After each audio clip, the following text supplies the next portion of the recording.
But here we go. All right. Well, welcome everyone. We're here to, this is our second session on state networks, and thanks to uh, Drew, Ellen, Jess, Amanda, and multiple other people. Okay, Jude as well. Sorry, didn't mean to leave you off there. Anyway, I'm going to turn it over to Jessica so we can get as much content as possible and as little me as possible. So.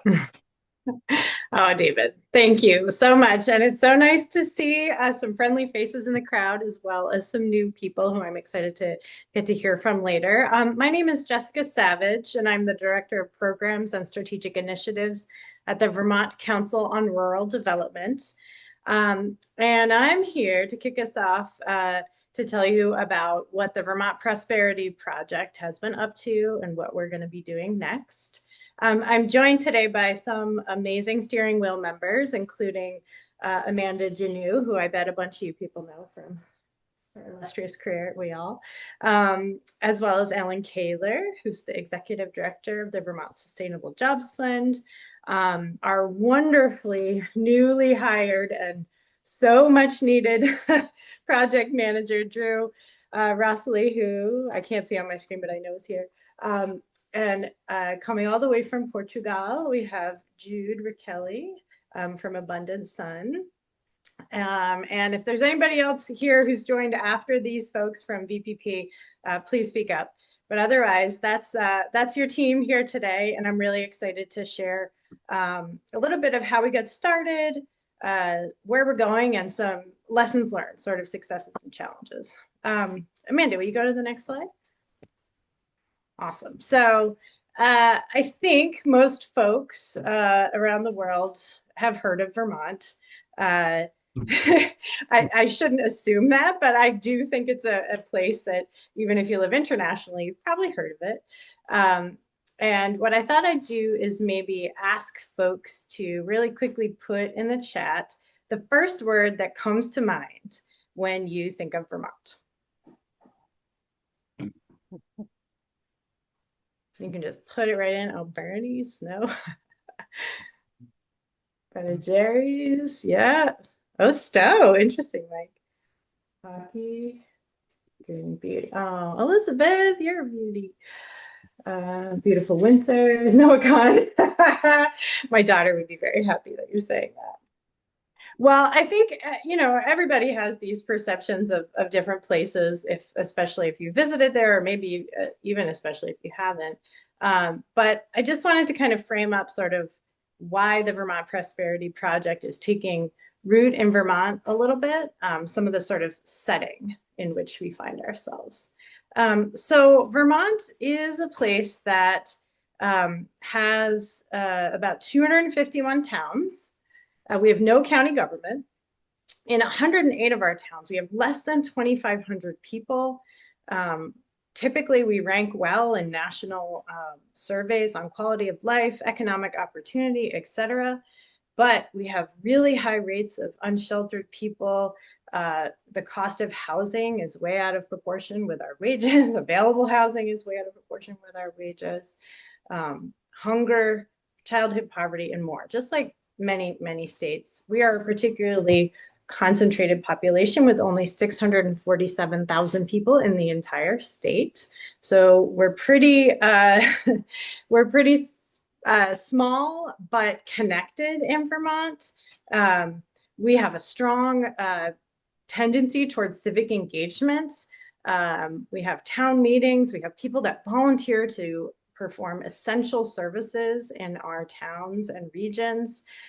We have a reputation for neighborliness and a bit of a Vermont exceptionalism, a belief or attitude, which some of that is great because we think, hey, we can be the first to do something big.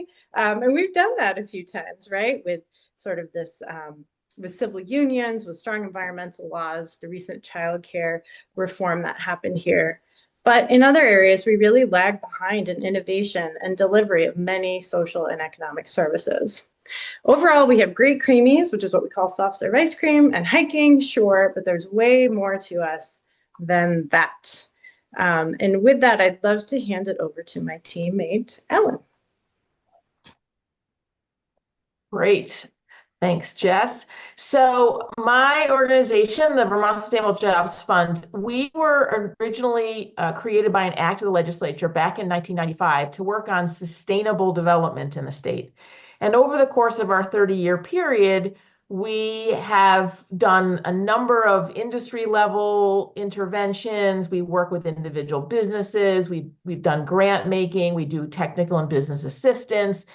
And the through line for all of that for us is the notion of sustainable development and using the original uh, triple bottom line, people, planet, and profit, uh, economically sound, socially just, economically successful, environmentally sound, socially just, as sort of the defining attributes of what is sustainable, that definition of what is sustainable applied to development.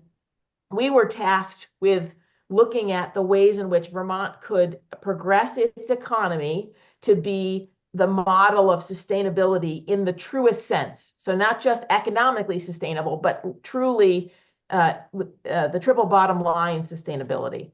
And over the course of the years, as we have evolved as an organization, we keep getting down up against more and more just the basic structure of the economy as it currently exists in this country and the world as being really kind of challenging, to put it mildly, in terms of being able to achieve the true nature of sustainable development. And so about 2020 or 2019, actually, I came across learning about Kate Raworth's Donut Economics book. And then and a number of my board members were interested in that book. And so in April of 2020, when we were all in the first months of lockdown, our board was having a meeting, and we invited John Erickson, who's with the Gund Institute for Environment. He's an ecological economist at UVM, had him come and talk to our staff and our board. That then launched a series of just conversations between John and I until 2022, when I guess early 21 really, and 2022, talking with Jude Ricali Smith from Abundant Sun about donut economics, and our three organizations started to have serious conversations about there's a need for something bigger here in Vermont. There's a need for some kind of a larger both vision but goal setting around donut economics and that framework. And it was then a few months later that I met Amanda Janu from Wellbeing Economy Alliance. And the four of our organizations started seriously meeting. And in the April of 2023, we had sort of our coming out party where we had a big, huge event. About 115 people came. We invited leaders from across civil society, across all elements of the state.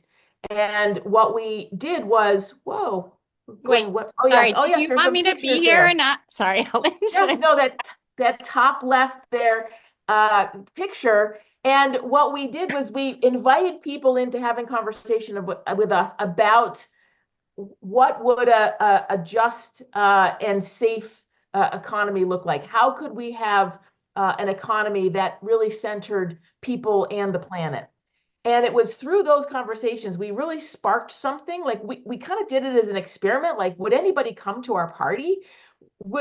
How would that go? And people came and they left jazzed. And it was at that time that Amanda then started talking to us about the Future Generations Act in Wales, and said to us, "Boy, we really want to. I want to introduce you to Sophie Howe, the first commissioner." And so then that following fall, we had a 2-day event. We had a several-hour meeting with a bunch of invited legislators with Sophie, and then followed the next day with a full 500 people from the University of Vermont. It was like students that it was required that they go to this talk that she gave. And so we got to have a really deep, much deeper understanding about what Wales has been doing, again, with this other framework, very similar to donut economics, but this other framework of the Wellbeing for Future Generations Act. And in all of that, maybe flip back to the number 4. In all of that, we also had this other framework going on in Vermont, the genuine progress indicators, which John Erickson from UVM had been tasked by the legislature to develop for Vermont.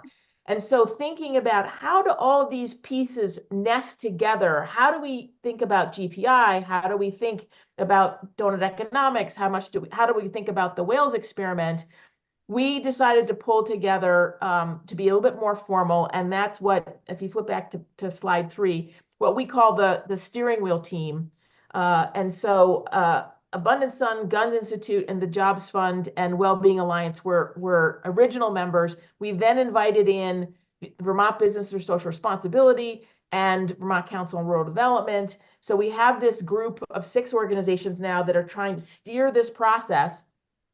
And then finally, I'll just say on slide 5, if you want to flip to there, one of the other tools or frameworks that we use, and Jude offered from Abundant Sun offered a really terrific workshop on this, was using this 2 loops model developed by the Berkana Institute to think about how does transformation actually happen over time. So the point of all this is we've had this grounding in frameworks. We had a group of people that came together, all of whom wanted to work together. We're all really like each other. We're all vision people, but we're also doers and movers and shakers. And so we're like, maybe together collectively, we could move some levers in Vermont to get conversations going about the kind of economy we really want, one that centers human and planetary well-being. And so what's on 6, 7, and 8? Because then I can hand it off. Yeah, so the slide about, so these are some pictures from some of our events. And then in terms of, we also had Kate Rayworth. We did another event with Kate Rayworth she gave us an hour-long talk where we did a sort of a second stage work with using donut economics as the framework. I had about 90 people at that event. So we had some very strong events to get us started. And now we're trying to figure out, we're sort of rebooting and moving forward because we have some new funding in place. And we really, I think, figured out for ourselves that one of our core strengths, our superpowers, so to speak, is around convening and hosting and asking big generative questions about really important things like the kind of economy that we want. So maybe I'll stop there and hand it off to Jess. I can take it Drew. unless you want to, Jess. Drew. No, Drew. Sorry, I'm not following cues. All good. We're all here together. Yeah, so I think before I talk about our next steps, I just want to pick up where Ellen left off, which was folks on the steering wheel trying to understand what are we uniquely positioned to do based on kind of who we are and what our experiences have been organizationally and individually in the state. Anybody can pursue this vision for a well-being economy and economic transformation in Vermont, but like, what can we do? What's our role? And I just want to put in the chat this kind of distillation of what we recognized were sort of our superpowers. And I think probably everybody, oh, of course, it's too many words. Not one of our superpowers is brevity, but I'm sure other folks on the call are going to relate and resonate with these superpowers. So this is who we kind of think we are. And then on the screen, you see some strategies that we've committed to for the next chapter of our evolution. The first of which obviously is kind of like expanding the dining room table, like who's here with us. We're obviously missing a few key folks when we think about the donut economic wedges, including folks from the arts, people explicitly representing the justice and equity work happening in the state, definitely folks from human services, which is how I originally got involved, but we need to pull some more organizations back to the table. Synthesizing insights from publications. So one thing we know for sure, and Jess kind of alluded to this early on, is that this work has been happening in Vermont for a long time in different ways, at different scales and in different pockets of the state, and definitely in different sectors with different language. And we really intentionally want to start from the middle and not pretend like we're starting from scratch with creating a vision for economic transformation in Vermont. And so a big part of what we want to commit ourselves to doing is basically learning, listening, synthesizing what's kind of already been surfaced over many, many decades in the state. We want to show up where people are already going. So I said expand the dining room table, but we also need to show up and find ways of getting invited to the other tables where this conversation is already happening in one way or another. So just basically going to all of the different places that we know people at different sort of levels of proximity to institutional power and different degrees of community proximity are meeting to talk about what does it mean to do things differently here and center the well-being of ourselves and each other and this place that we live.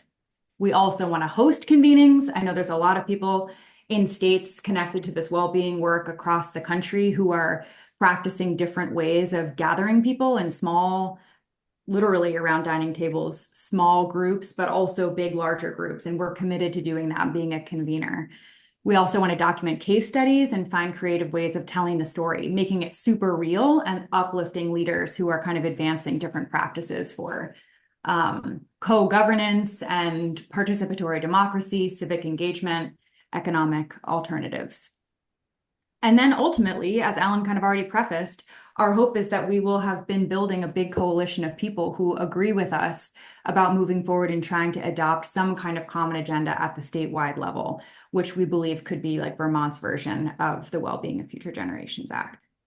And along the way, I'm going to pass it to Jess and Amanda. Along the way, we've encountered some successes and definitely some challenges too. And we're really curious what folks on the call might have to offer in our discussion. Amazing. So I know we're a bit over time. So this is our sort of last slide, and you've already heard some of, I think, the successes that we've achieved in the sense of, I think we've realized how much interest there is in this concept. And I think also the multi-stakeholder nature of this network with each of these organizations really having strong ties and different types of connections within the business or academic, civil society, community, policy spaces has allowed for a really, I think, quite rich sort of ability to weave those different networks together. I will say, yeah, one of the points of challenges is that there has been so much interest that actually, in many ways, that's been one of the things that had us stall out because we were a group of volunteers. We were doing these events and loads of people wanted to get involved, but we don't really know like just sort of how to properly structure that as a way to facilitate that interest and maintain meaningful engagement in a way that felt manageable. And so we now for the first time have gotten a bit of seed funding that we got a couple months ago. And that's been really wonderful because now Drew has come on to be able to support with more dedicated capacity, but also the challenge that comes with money is also very real in the sense that it then, creates a lot more strict timelines and pressures and like different power dynamics and understandings of, like how do we make sure that we're allocating and managing the kind of work that we're doing in a way that feels really aligned with the vision of not creating a hierarchical, but really a network of networks in some way. But I'll stop here, and I don't know if anybody else in our group wants to share any major insights or challenges, but then otherwise, I'm really looking forward to the overall discussion with you all. All right, I take a silence as no, but you'll have plenty of time to chat during the Q&A anyway. So for those who've come regularly to our events, we're doing it a little bit differently at the state series. I'm going to start off with some questions, and then we're going to open it up to other members of the state networks who are also presenting if they have questions they want to ask. And then finally, after that, we'll open it up to everyone for questions. So my questions that can be consistent throughout the series are about who is joining the network and how do you consider someone part of the network?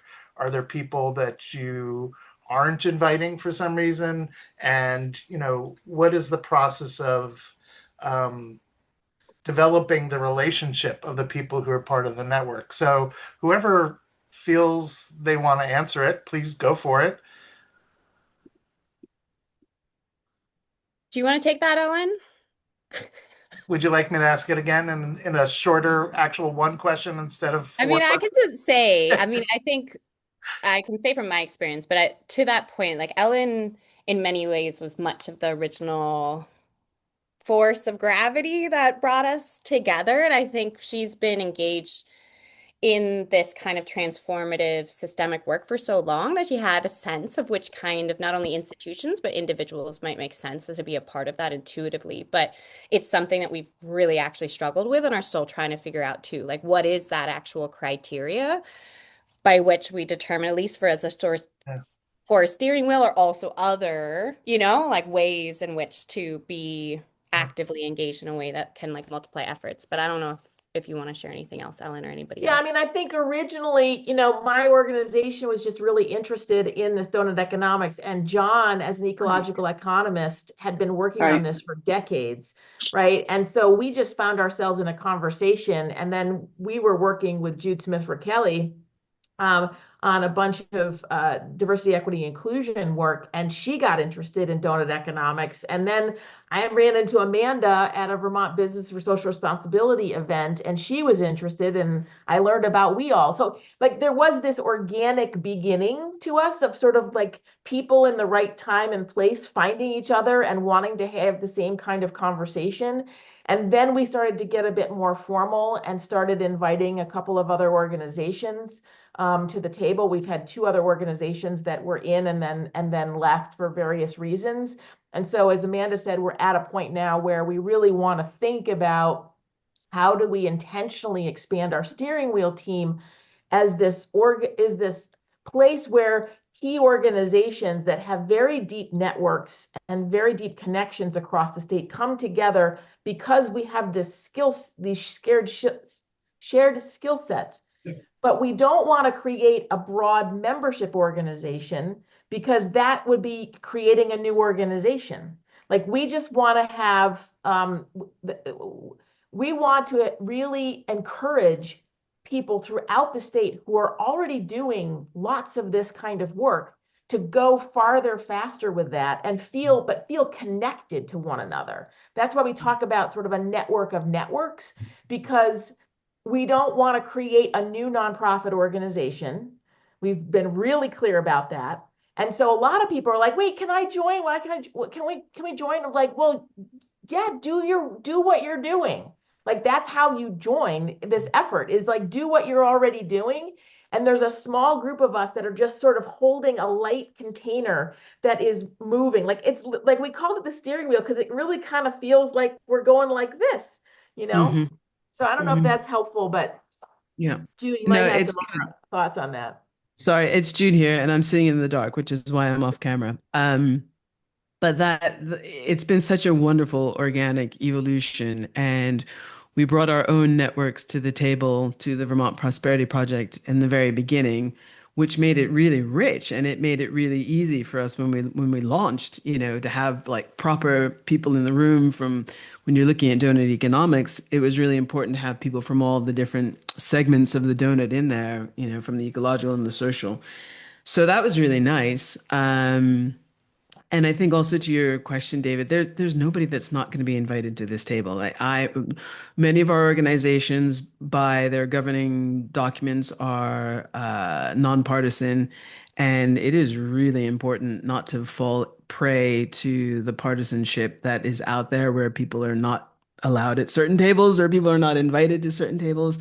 That personally, and I think collectively, is unconscionable at this moment in time if we're really talking about a well-being economy. Mhm. So, and it's also very difficult to get out of the echo chambers. Mm. I So think that is a huge challenge. We've got a bit more cash to flow right now to aid us and give us the capacity without having to force us into a formal organization. And at the same, so that helps, but we're also, it's kind of against the stream really to try and do something collectively on a state level with party politics as we see them today. Awesome. Drew, looked like you wanted to add something also. So yeah, sorry, Jude, for jumping in there, but I just wanted to add that it is a great question, though, that we're still working through, which is as a network of networks, how can we be in like real and meaningful relationship with people, with organizations as the Vermont Prosperity Project, who are not on the steering wheel? We're all getting to know each other very well and building a lot of trust and understanding how our kind of leadership internally works. Like there's a lot of internal learning that's happening that's also useful as we think about what it means to be in real and ongoing relationship with folks who are participating in other ways. So I think we're still learning a lot about what that looks like. Yeah. But there's almost like no sector in Vermont that isn't having this conversation in one way or another. And we really do see our role as just trying to figure out how to stitch it together so we can all see if we're moving in the same direction. Great. And so as an associated question is people whose voices aren't typically heard, who don't usually participate in these sort of projects, either for their own economic reasons or, just not typically being heard. Is there some specific effort or thought being put into how to get their voices heard in this process as well? And again, open to anybody who cares to answer. I could try this because we've been talking about it. So you can tell we're kind of midstream with becoming a more active group, right? And that's why it's so great to see other states and other regions around the camera. And we're all learning together, right? So one thing we've identified is really necessary towards coming up with either policy recommendations or any big actions that we might want to support is a real grassroots and inclusive process that is not extractive, right? So VCRD, the organization I work for, I think why we're part of this is what we do is create community-driven processes at different scales. So at very local, rural scales, regional scales, state scales, and part of that is making sure that the process itself isn't just extractive, that it's generative. So we've been thinking about after we have these conversations and we start socializing the concepts of a well-being economy, what does that look like? What does it mean to not just listen to people, but to connect them with each other? That's generative. To provide resources to groups. As we think about a larger grassroots campaign where we might ask Vermonters what their goals for a well-being economy is or their goals for Future Generations Act, that again has to be not just extractive, but generative. And so we're thinking about how to, and that's more than I hope just like stipends for showing up, but it has to also include the sort of baseline things that a lot of our organizations know make it possible for people to participate in processes like this. And so we're definitely that's on our menu over the next couple of years. And the good news is, like Ellen said, I think we're all both visionary folks, but practical folks with a lot of facilitation and convening experience. That's kind of the core skill of the group so far. And so I have no doubt that that's going to be where we go over the next year. Awesome.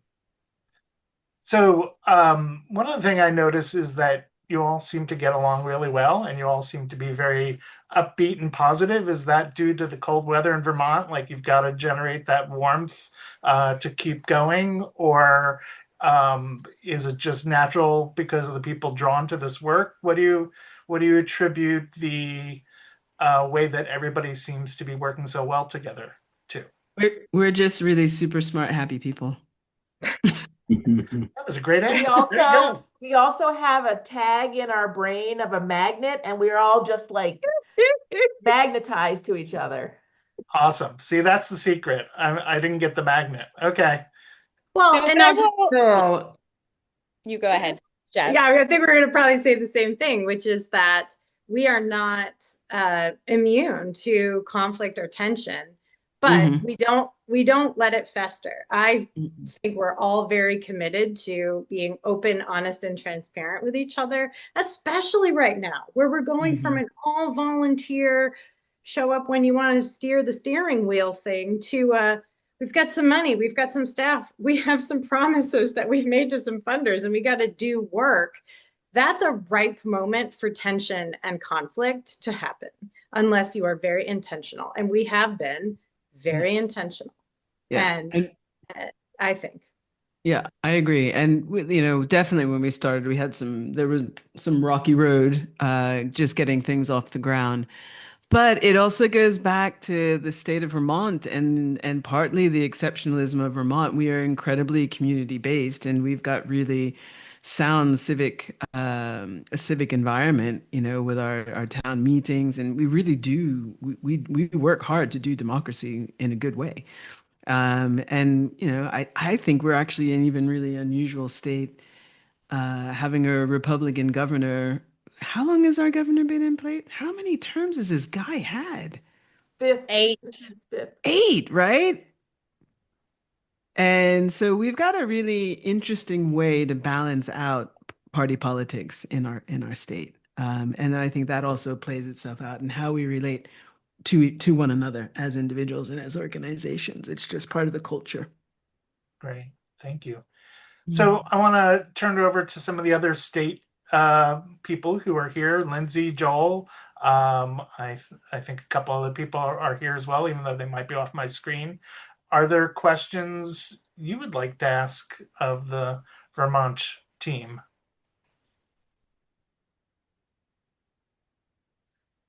Well, I saw in the chat that there was a question about talking about metrics at the state level, and we are tracking policy programs and budgets in Washington state as it pertains to this. So, Drew, I know this was asked of you, so I would love for you to dig into that. Lindsay, I'll never forget the first time I ever met Lindsay was on this random mini golf course inside at the state convening in DC. And I was like, oh no, this woman is so inspiring, but I'm all doom and gloom about measurement frameworks. But it's not totally true. There has been for a long time a lot of activity in Vermont, which is like um, about how state government can share decision-making power with communities using common measures of progress over time. How can the state see communities as like the people most proximate to the challenges that are kind of keeping persistent trend lines, like concerning trend lines in place?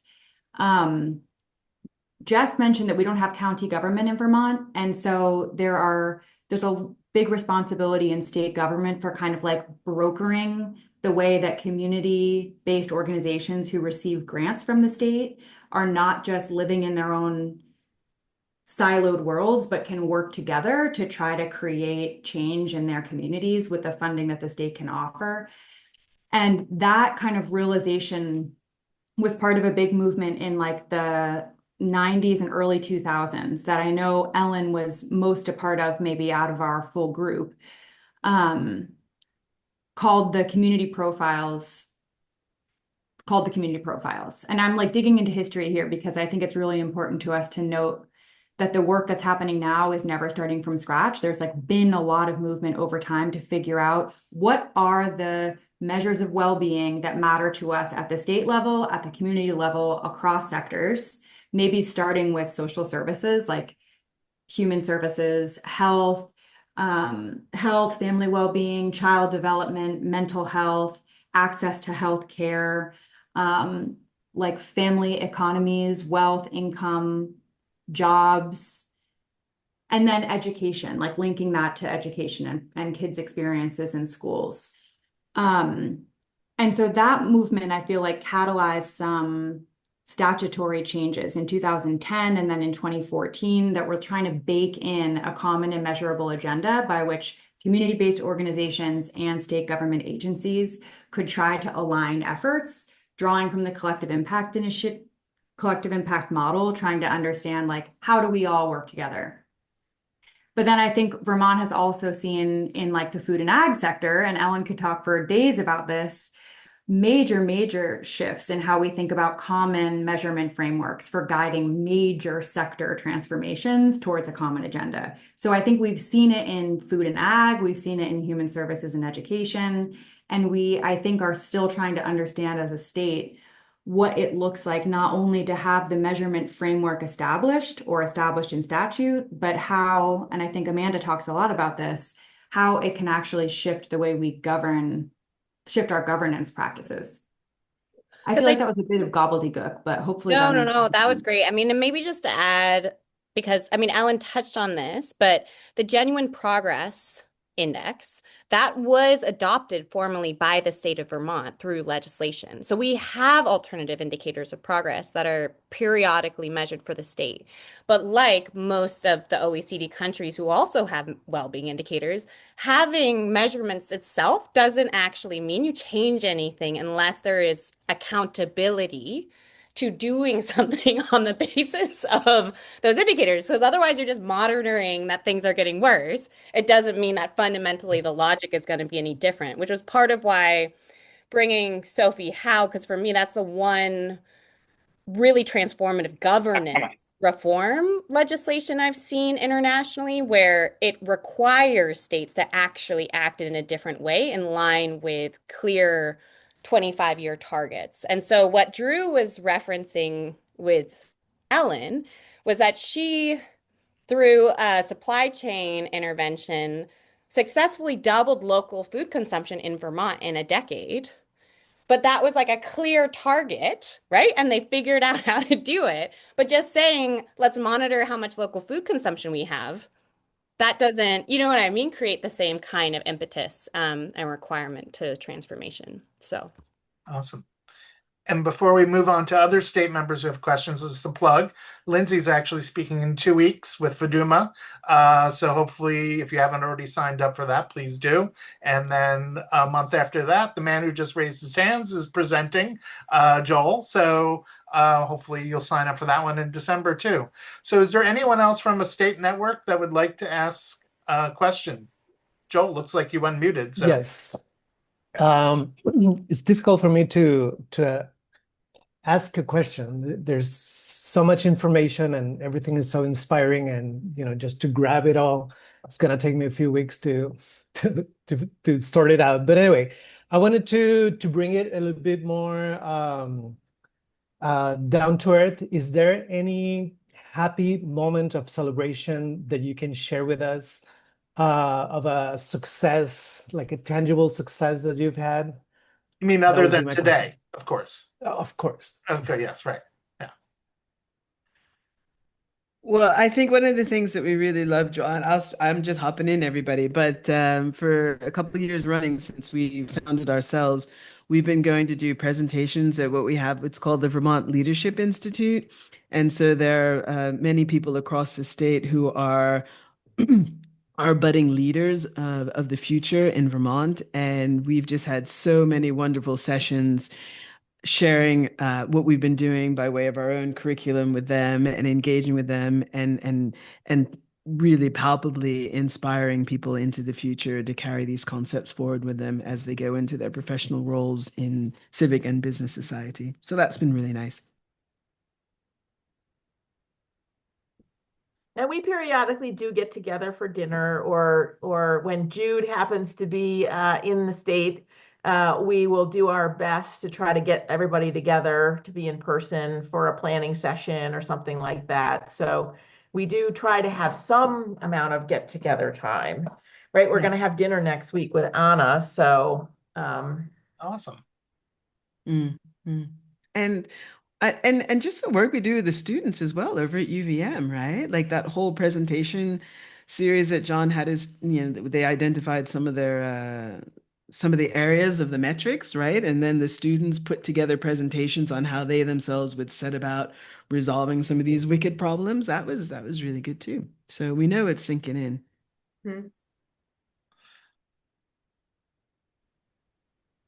Jess, I looks was, like you're thinking yeah, I about was it. gonna, I mean, there is so much to celebrate. I think for me lately, it's been these little interstitial or interconnected moments that are happening between individuals who might join us in this work for what comes next. Like that really is something to celebrate where I think, like everyone said, people, when you start talking about this, something clicks, right? It makes some kind of bigger picture connection to either the despair that people are feeling about this moment without realizing that it is a system that we designed and a system that we can change.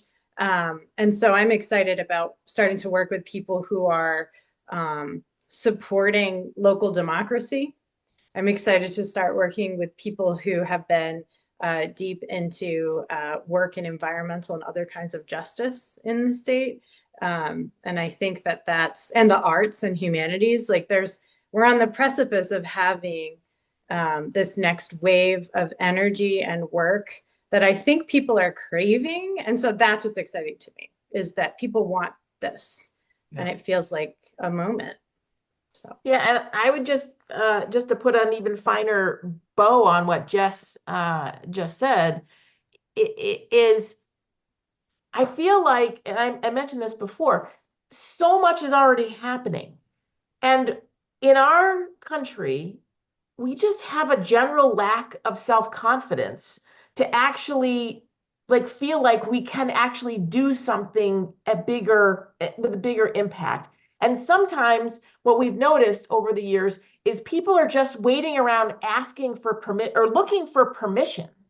And that's this notion of a network of networks and not wanting the steering wheel team to become this huge mega organization. Like, we don't need that. What we just need is for people to recognize that they actually have agency, they actually have power, they have ideas of what a better economy would look like, and they're doing it in their individual personal choices in many cases about where they shop and how much of the sharing economy they're part of, and where they choose to place their money in terms of like a credit union versus a big bank, like all those kinds of individual choices that people are making every day. And the thing that has seemed to be missing from my vantage point is a lack of that coordination and those touch points, because we're so in our own little world. We're in our little boxes on Zoom, like we're not gathering. We know from Robert Putnam's work on Bowling Alone, like we're not in leagues anymore. We're not doing as much community time together. And so because of all that, we have this feeling that we're all isolated, that we're all alone, and nobody's doing anything to fix anything. And we know that that's just not the case. And so a lot of what we think about as some of our next work, and Drew mentioned this through highlighting case studies and stuff, is to just shed a light on all these amazing things that are happening as a way of inspiring others. To be like, you too can do this. Go do it. And don't wait for permission. And just on not becoming another nonprofit, and to Ellen's point, I just also want to say it's been feeling very important to me to not let the little box of like professional compartmentalizing destroy this opportunity either.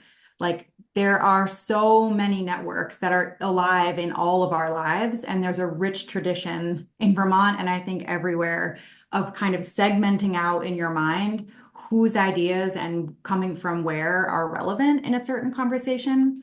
And it's feeling really important to us as a steering wheel to think about how all of our relationships and all of the networks that we're a part of are who we're talking about when we're saying community. And in Vermont, we really are a small enough state that, like, you might have a perception that advocating for something in state government is so far beyond your particular place in the world, and it's actually not. Like, you probably have a 1 degree separation from someone who like eats and breathes in the state house every day. And so I think part of our responsibility is to dissolve some of those perceptions of power, of who has power and who doesn't in this conversation. Great. So we have time. Oh, go ahead. Sorry. I just wanted to pick up on Taylor's point in the chat. This is all about inner sustainability.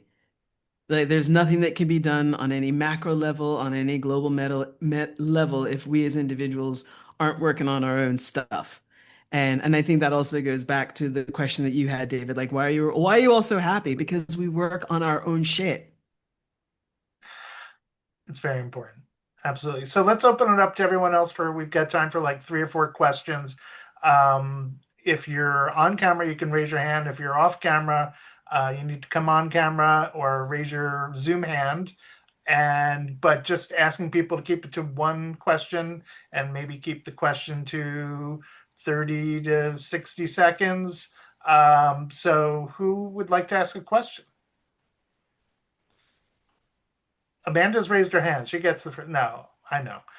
It was another mosquito coming at you.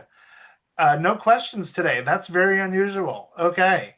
Well, would anyone in the group like to ask the rest of the group a question while I think of my next question?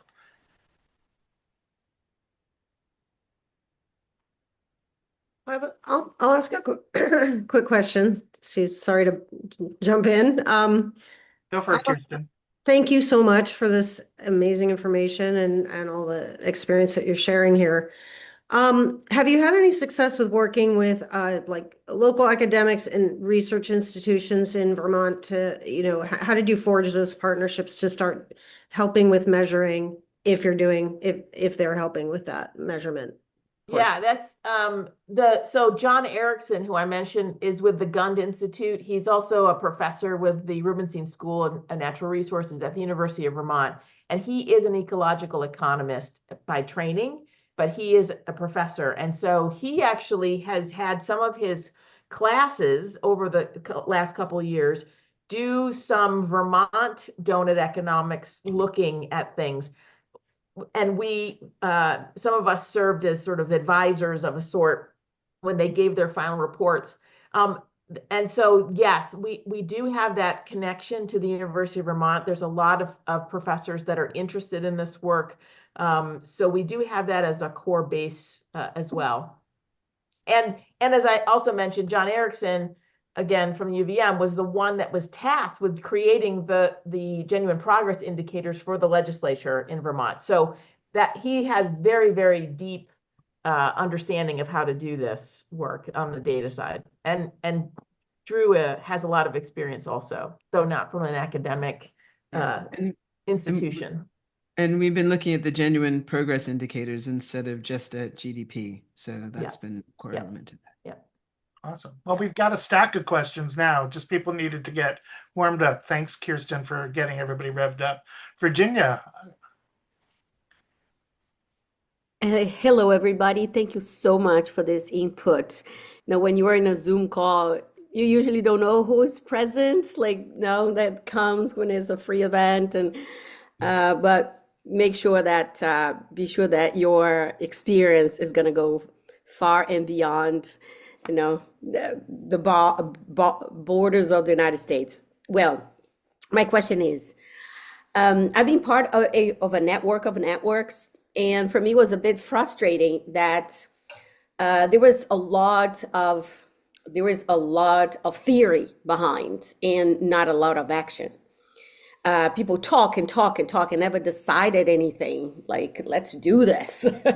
Oh, well, we have to talk to somebody and somebody, it's so a day to day, like, is there a leadership? Do you have did you set up tasks for everybody? Do you have a timeline? Do you have, now with this new grant, maybe you already do, but usually in organizations like that, you try not to be hierarchical, right? Everything is more democratic and it's good, but sometimes it takes longer. So I would like just to have a sense of how it is the day to day, who set up the meetings, who calls people, who makes sure things go further, in terms of tasks and things really doing it, things happening.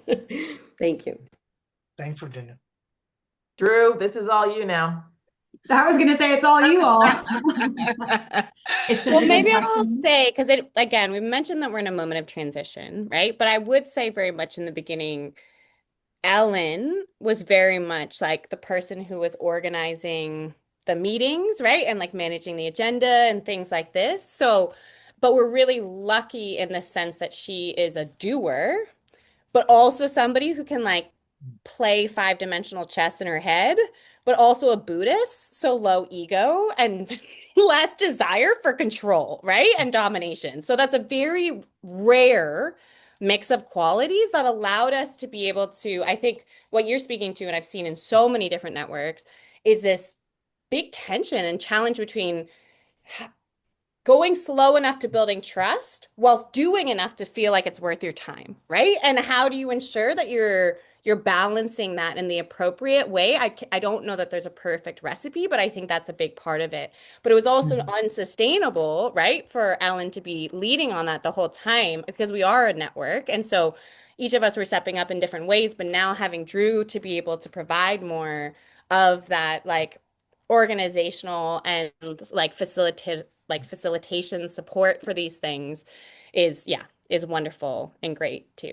So I don't know if anybody else we've got 3 more questions, so I'm gonna try and see if we can cover them all before, so we don't have to exclude anyone. Elizabeth, did you want to ask yours on camera or in session? Hey everyone. Well, I'm driving, so I didn't want to No be on worries. camera. But yeah, I guess I'm just, especially in this moment, I know that there's a lot of innovation happening, in terms of actual state policy design and delivery. But yeah, just curious how you all are thinking about from a theory of change standpoint, or like how you direct your energy, right, between more of a legislative strategy or civil society led initiatives to support well-being economy objectives. Yeah, I Yeah. think that's such a great question, Elizabeth. And I'd love some coffee. I know that as I work with a lot of, my work is cultural transformation, and I work with a lot of organizations, which is how Abundant Sun came to work with Ellen as executive director of the Vermont Sustainable Jobs Fund. So for us as members of as a member of the steering wheel, it's really, really important to stay at the grassroots and engage. We work with a lot of our clients are in human services, our clients are in energy, clean energy, also. So I personally, my organization, Abundant Sun, is a member of the steering wheel. I don't have any direct focus on all the legislative stuff. I want to stay as far away from that as I can because I'm much more interested in the human being and the person and on the ground and the day to day and the well being. So I'm just saying, I think we've got a really great balance on the steering wheel. Ellen talked about our superpowers. We all have different kind of superpowers. So it's not either or when it comes to the state and legislation versus civic society. We have to do it all together, but we all have to play our part in those roles there.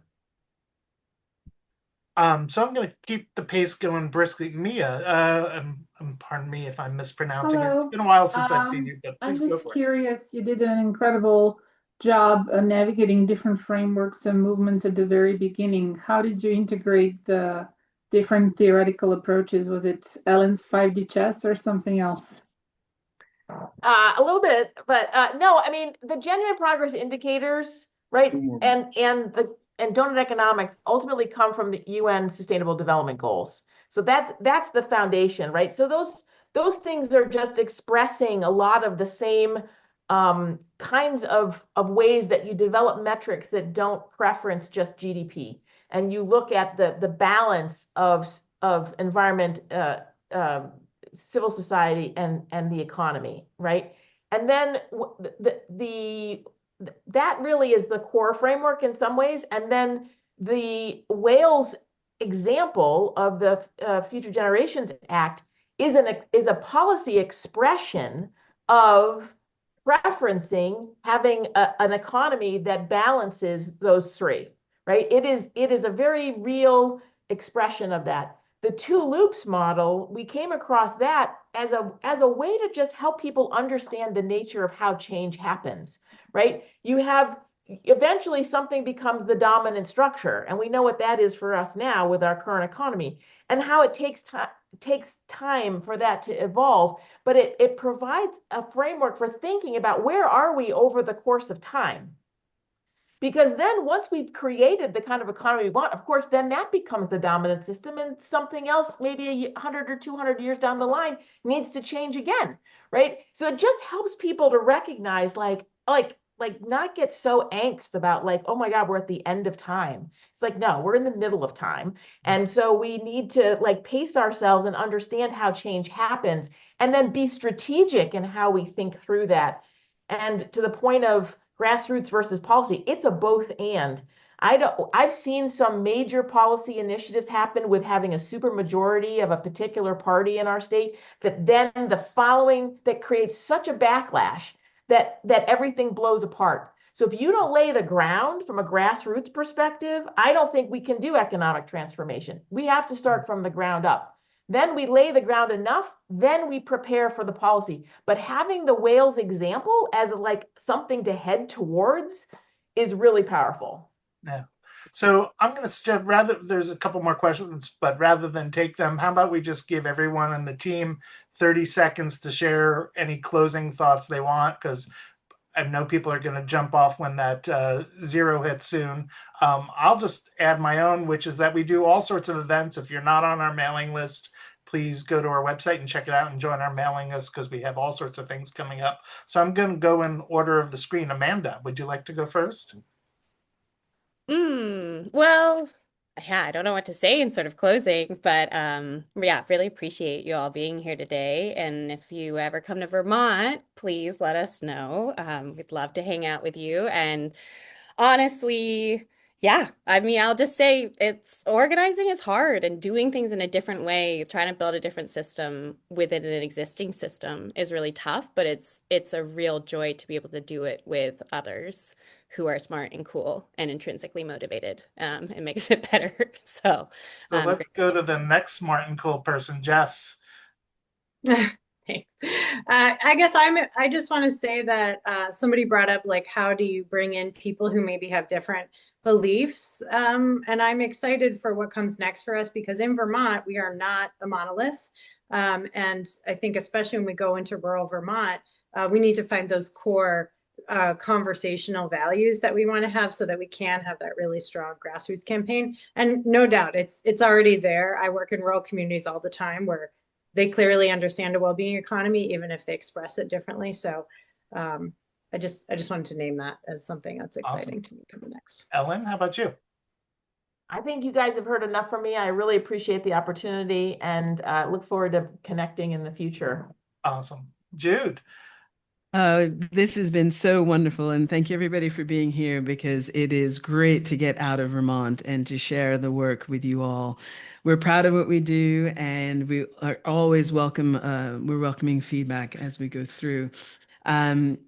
Steering wheel team, I was just chatting with David to say, should we let everybody know about the keynote conversation that Abundant Sun is screening on Monday? Everybody, I have a really beautiful, long-standing relationship with John Elkington, who is known as the godfather of sustainability, and we have him to thank for the triple bottom line, and we have him to thank for People, Planet, and Profit, and getting that work out there into the world. So on Monday, we are screening a keynote conversation that I recorded with John this past summer. So I'm just going to drop into the chat. If anybody wants to join us, it's happening on Monday afternoon at 3 p.m. Eastern time. So that's a little bit of there's a link there in the chat if you wanted to join that conversation. It's really cool, because John and I are talking about environmental and social governance. We're talking about complexity. We're talking about, just strategies, humor. It's amazing. So it's Wise About Life, and it's there just to support community and education and sustainable development. Awesome. Thank you, Jude. So Drew, you get the final word of this session today. Just thank you so much to everyone. And thanks, David, for hosting this series. It's so awesome to participate. We're all really open to further conversation. If anybody wants to send us an email, I've taken down a bunch of notes. Your questions were really helpful and beautiful. So thank you so much. Awesome. Thank you all for coming today and the amazing work you're doing. Some really beautiful stuff. Thank you.